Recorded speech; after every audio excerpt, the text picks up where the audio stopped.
Ya, kali ini kita akan ngebahas saham-saham yang menurut saya harus dihindari. Lah kenapa? Karena kalau kagak dihindari, bisa-bisa nyangkut, kejepit, sakit, kagak nikmat yang kali ini.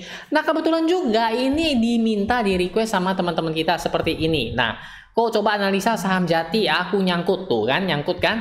Habis itu, boleh bang, Vici bang. Iya boleh, ini dikirain pesan bakso bang, boleh bang satu mangkok kayak itu ya. Oke lanjut lagi, dan nih bang, bahas saham Slis bang. Nah dan ini kok tolong bahas saham CPRO, terima kasih. Nah kenapa saham-saham ini saya hindari? Nanti saya beritahu alasannya kepada teman-teman semua. Jadi pastikan nonton video ini sampai habis. Namun ada hal penting yang perlu teman-teman catat terlebih dahulu, yaitu XM lagi bagi-bagi angpau. Yaps, XM merupakan aplikasi trading forex, cryptocurrency, logam mulia, dan masih banyak lagi. Nah, cara dapetin angpaunya itu gampang banget. Jadi kita akan mendapatkan angpau yaitu 100% dari deposit yang kita lakukan, maksimal $500. Perlu diingat bahwa angpau ini cuma sampai 15 Februari saja. Jadi pastikan kita dapat dulu angpaunya. Tradingnya nanti kita bahas di video-video berikutnya. Nah, link daftarnya ada di deskripsi, oke? Dan kemudian syarat ketentuannya juga saya cantumkan di bawah. Udah daftar? Kita lanjut ngebahas saham-saham apa sih yang saya hindari. Nah teman-teman, ini sudah tampil layarnya, tapi perlu digaris bawahi ya teman-teman ya. Ini saya nggak ngejelek-jelekin suatu saham atau hal semacamnya, namun memang berdasarkan dari checklist saya menghindari saham-saham seperti yang nanti ciri-cirinya bakalan sama teman-teman. Misalnya dia rambutnya kayak gimana, matanya kayak gimana, kayak gitu teman-teman. Lanjut ya teman-teman ya, ini saham Jati yang pertama kali tadi di request ya. Saya nggak terlalu gimana nge-requestnya ya gimana, tapi saya lebih memberikan tips. Kok tips lagi ya. Nah saham Jati ini, nah ini dia gimana kita mau ngebeli saham yang udah istilahnya ingin mengharapkan, ini udah 50 teman-teman ya, 50, dan yang ngantri jual itu 42.000 lot, 67 orang. Teman-teman coba perhatikan ini baik-baik ya teman-teman. Yang nanti kita akan masuk ke saham-saham lainnya. Ini saham si Jati ya, oke. Kemudian saham si Vici. Nah saham si Vici ya teman-teman ya, si Vici. Ini Vici benar nggak ya namanya ya, Vici kan? Oke, saham Vici ya sekarang tutup 650. Teman-teman lihat, perhatikan ya harga sahamnya tuh 645 650 ya. Yang antri beli 645 200 lot satu orang aja. 650 yang jual 1300 lot 5 orang aja. Dan teman-teman lihat ya antriannya. Ini yang antri 2 orang 51 lot, 85 lot 3 orang ya. Ini untuk saham Vici ya.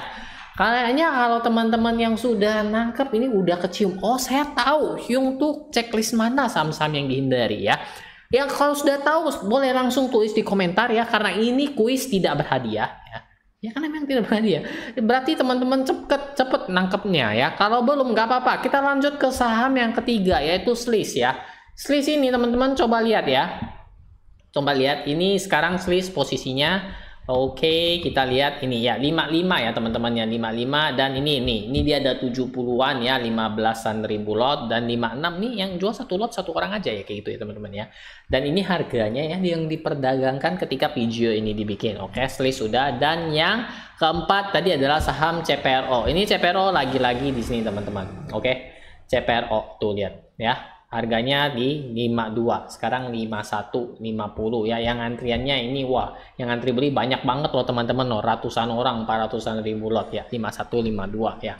Gimana teman-teman? Udah tahu belum ciri-ciri saham yang biasanya saya hindari ya? Oke, yang udah tahu coba angkat tangan. Oh udah ya. Ya oke, kita lanjut ya teman-teman ya. Jadi pertama adalah saya cenderung menghindari saham-saham yang apabila yang ngantri ataupun lotnya itu kagak gede. Ini seperti saham-saham, contohkanlah seperti di Jati ini, kemudian di Vici juga teman-teman bisa lihat ya. Hyung itu kan banyak Hyung, 40-an ribu lot, 67 orang. Coba kamu kalikan dan kamu lihat di bawahnya. Ini kagak rame-rame amat teman-teman ya. Ini 14 orang, 17 orang, 7 orang, 6 orang, 16 orang, 5 orang, 2 orang, 3 orang, 3 orang ya. Ini frekuensinya. Bisa aja ini satu orang tapi dia pecah orderannya. Contoh dia sekali ngejual, dia mau jual 1000 lot, dia pecah jadi Jadi ada 300 lot, 400 lot, 300 lot seperti itu ya. Jadi kelihatan ada 3 orang ya. Ini jadi tapi kalau dia jual langsung kayak gini ya, jadi kelihatannya tuh yang ngantri dikit ya. Kenapa saya menghindari saham-saham seperti ini? Ini saya takutkan ini terlalu gampang dimainkan ya. Dimainkan perasaan kita. Teman-teman bayangin, coba pejamkan mata ya. Tapi jangan di close videonya, nanti hilang suara saya ya teman-teman ya. Teman-teman pejamkan mata dan bayangin, apabila ada saham yang bid dan overnya ya, bid dan overnya, antriannya tuh kecil banget ya. Hanya 2-3 orang yang ngantri ya. Kemudian teman-teman ngangkat harganya kan gampang, benar kan? Contoh nih, dia langsung aja beli. Contoh di saham ini, kita mungkin ini agak lebih susah. Kita lihat ke Vici saja lebih gampang kan? Ini kan cuma 5 orang, 6 orang, 3 orang ya. Ini 1.300, 506 lot, 240 lot. Katakanlah dia ketik 5.000 lot, habis ini hilang semua. Gampang sekali ya teman-teman ya. Untuk dia menggerakkan harga. Begitu pula untuk dia menjatuhkan harga. Yaitu ketika dia, katakanlah dia punya 10.000 lot tadi, ataupun punya 1.000 lot tadi. Dia ketik aja jual di 610, ini habis semua teman-teman. Karena tidak ada benteng pertahanannya. Bener kan teman-teman kan? Lah yung benar sih itu untuk saham pertama dan kedua yang dimana rata-rata yang ngantri atau pasarnya sepi. Biasanya disebut likuiditasnya nggak terlalu kuat ya teman-teman ya. Bagaimana dengan saham yang ketiga dan keempat? Ini kok juga masuk dalam perhitungan atau checklist yang tidak disukai atau dihindari oleh Hyung. Benar sekali, saham-saham yang cenderung sudah mendekati 50 saya cenderung agak hindari. Kenapa teman-teman? Memang sih ada julukan investor, tapi kalau beli saham di harga 50 tadi contohnya Jati. Kalau beli saham di 50 itu kita kapan jualnya? Ya teman-teman ya. Pernah nggak lihat saham yang tidur sampai beberapa tahun dan bahkan amit-amit malahan tujuannya di delisting ya. Itu investasi kita itu udah habis. Ya, baik lebih enak ya kalau boleh memilih ya teman-teman ya, cari saham-saham yang masih di atas karena kita masih bisa istilahnya ngejual rugi. Ngejual rugi kita masih dapat uangnya. Bener kan teman-teman ya? Kalau kejepit kayak gini, biar kata kita ada 2.000 lot tapi kagak bisa dijual, itu gimana ceritanya? Oke? Jadi itulah kenapa saya menghindari pertama saham-saham yang antriannya atau lotnya itu kagak banyak ya. Terlalu sepi ya. Seperti contoh teman-teman lihat ya, itu sekali lewat tempat makan ada yang jual nasi goreng ya. Sudah diperhatiin seminggu kagak ada yang beli ya. 2 minggu kemudian juga masih sepi. Ada apa dengan nasi goreng tersebut? Benar bukan ya? Lain ketika teman-teman lihat, loh kok nasi goreng itu rame? Ini pasti ada sesuatu. Nasi gorengnya mungkin enak ya. Jadi penasaran untuk mengikutinya. Ya seperti itu. Itu analoginya teman-teman. Begitu pula dengan saham ya. Kalau sepi kayak gitu kan takut juga teman-teman. Loh sepi banget diperdagangkan ya. Gampang banget dong diatur harganya. Benar nggak teman-teman? Kemudian setelah kita ngomongin ini, kita mari melihat sedikit di chartnya ya teman-teman. Jadi kita akan masuk ke chart bitnya. Satu-satu kita akan coba lihat sebentar sekilas saja. Seperti kita lihat nih di saham Jati ini ya. Karena memang dia terlalu sepi, gampang banget dilempar harganya teman-teman. Teman-teman lihat sendiri ini tuh, lihat ya kan. Bukan tidak, masalahnya tuh bukan hal sepele atau hal susah untuk melempar harganya seperti ini ya. Tuh teman-teman lihat ya. Ini harganya gampang banget mereka lemparnya seperti ini ya. Jadi kalau kita memang beneran kejepit, itu pasti sakit banget. Sehingga memang saya menyarankan teman-teman cari saham yang lebih baik, likuiditasnya lebih enak. Tuh lihat, dia ngebanting ke sini, turun 70%. Itu gampang banget teman-teman ya. Naikinnya terus kemudian banting lagi. Sekarang tidur di harga 50. Sejak kapan nih 50-nya nih? Desember 2023 ya di sini ya. Di kisaran sini lah, Desember 2023 ya. Masih belum cukup lama, tapi kita nggak tahu dia mau sampai kapan. Ini termasuk saham baru ya, karena di chartnya aja ini baru per Mei 2023, belum setahun teman-teman. Bayangin kalau teman-teman yang kebelinya di pucuk di 200-an dan sekarang harganya 50, kagak bisa dijual. Pusing kan? Nah, lanjut lagi ke saham yang namanya Vici ya teman-teman ya. Apakah pola-pola mereka sama seperti itu ya? Atau hanya saya sembarangan ngomong saja? Ini yuk ngomongnya ngeracau asal ya. Suka dia ngomong kayak gitu, nakut-nakutin. Bukan nakut-nakutin, saham itu banyak banget ya. Kenapa harus milih saham yang agak ini mengkhawatirkan? Tuh lihat teman-teman. Teman-teman ada lihat, ini ada yang aneh dibanding candlenya ya. Apa itu? Panjang-panjang teman-teman ya. Nggak usah fokus, nggak usah traveling yang lain aneh-aneh ya. Ini lihat tuh, lihat. Ini tinggi banget, bayangin tuh dikejar-kejar langsung dibanting turun ke sini ya. Tailnya panjang-panjang banget ya, dibanting sana atas bawah ini sakit banget teman-teman ya. Bayangin kalau teman-teman sudah beli di sini, harapannya dia naik, langsung dibanting turun kayak gini ya, diturunin, baru naik lagi. Oh ini saatnya naik, saya averaging, langsung dibanting lagi, turun, ini dinaikin lagi, turun. Jadi ini kayak mempermainkan kita teman-teman, seperti itu ya.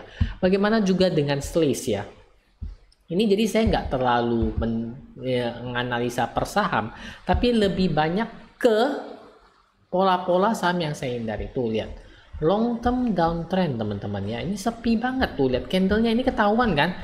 Kenapa? Kecil banget ini candlenya ya, tuh lihat ya, ini sempat reverse stock ya ini ya, benar nggak? Oh right issue, sorry, dia right issue bukan reverse stock ya. Dia turun, lihat ini lemes banget teman-teman, ini kagak ada yang suka kalau lemes-lemes kayak gini kan. Ini sepi banget tuh, lihat forumnya, seperti itu teman-teman. Bagaimana dengan CPRO, kita lihat ya. CPRO, lanjut lagi kita scroll ke atas, ini gimana nih, saya scroll ke atas. Oke ini ya, oke lanjut lagi ke CPRO, apakah sama ya. Tuh lihat, nah ini nih yang saya cerita tadi teman-teman ya. Bayangin teman-teman, ini kok ada kejadian satu hari high-nya sampai 91, cross-nya di 61.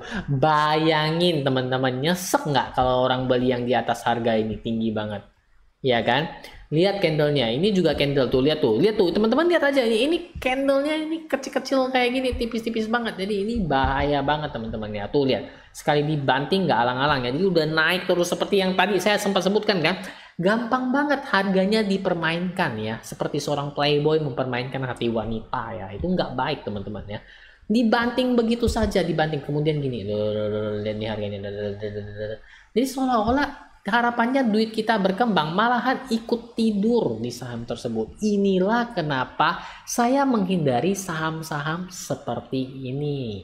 Nah, jadi teman-teman, itulah beberapa ciri-ciri saham-saham yang saya hindari. Bagaimana dengan teman-teman yang sudah nonton sampai di sini? Coba teman-teman tulis di komentar, ada nggak sih teman-teman juga punya checklist tertentu saham-saham yang dihindari sama teman-teman? Coba tulis ya, kita saling sharing bersama. Karena memang di kolom komentar banyak sekali manfaatnya. Teman-teman boleh lihat di video-video sebelumnya, banyak sekali kita sudah sharing bersama di kolom komentar. Oh ya, bagi teman-teman yang masih bingung, punya pertanyaan juga, jangan malu menuliskan unek-uneknya semua di komentar. Oke. Dan bagi teman-teman yang ingin menonton kelanjutan video-video episode berikutnya, jangan lupa subscribe saya di sini. Oke. Oh iya, ada video menarik lainnya yang gak kalah serunya, teman-teman boleh nonton setelah ini di sini. Oke. Akhir kata saya ucapkan banyak terima kasih yang telah nonton sampai di sini. Sampai ketemu lagi di video berikutnya.